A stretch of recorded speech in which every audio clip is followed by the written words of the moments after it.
The representatives of the United Nations and the Canadian government started by reviewing the information that had been collected when I arrived at the refugee camp. I spoke English well, but felt nervous as I answered their questions. I wanted to believe my family could live a peaceful life again. There were a number of medical exams and security checks to verify our identities.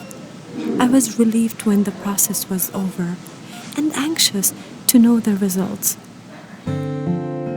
After being approved for resettlement to Canada, I was both excited and nervous. We were moving even further away from home. We had become used to the support provided at the camp, even if life there was not ideal. My children and I attended orientation sessions to learn about our future home. Travel arrangements were made.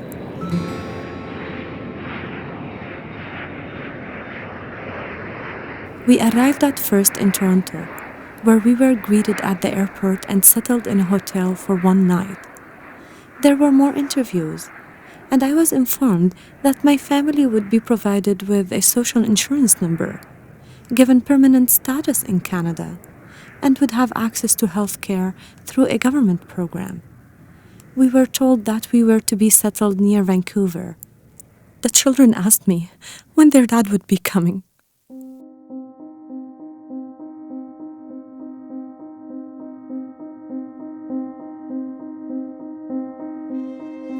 It's amazing what you take for granted when you live at home. At first, I needed help with even the most basic tasks. Where to buy food, how to travel from place to place, how to access my bank account and send mail. Without family or friends, it was overwhelming.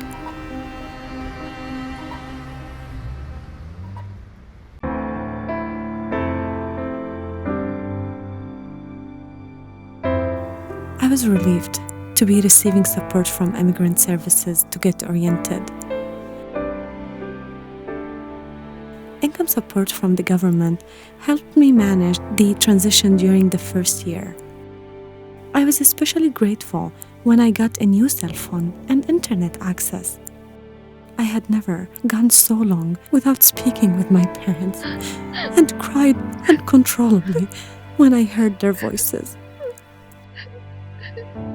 I was kept busy in the first month caring for my children, finding an apartment in Burnaby, going for walks in our neighborhood, and working with settlement organizations to understand how to access healthcare and education, finalize the forms for permanent residency, and open a bank account.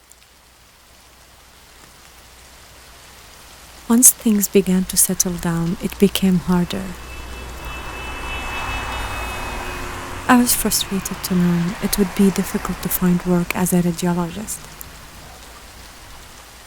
The nights were most difficult when the children were asleep, and I thought about everything that had happened to us.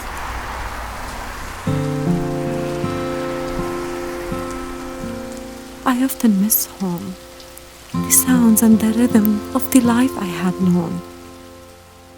You will always love the place you were born. I missed going to work every day and found temporary employment in a restaurant.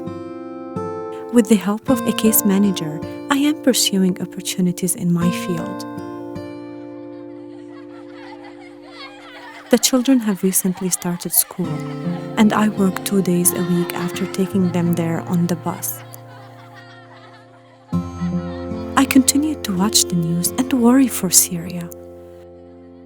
I often reflect on my past. At least I know now that we have a future.